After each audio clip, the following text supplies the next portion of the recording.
Want to see every app that's been downloaded using your Apple account, even on other iPhones or iPads? Here is where to find them.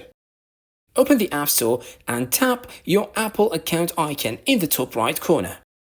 Next, tap Apps and Purchase History. Then tap Your Apps. At the top of the screen, you'll see two tabs, All and Not on this iPhone. Tap Not on this iPhone. That's it. You'll now see a list of apps that have been downloaded using this Apple account but are not currently installed on this iPhone. This can include apps that were downloaded on your other iPhones, iPads, or any Apple device signed in with the same Apple account.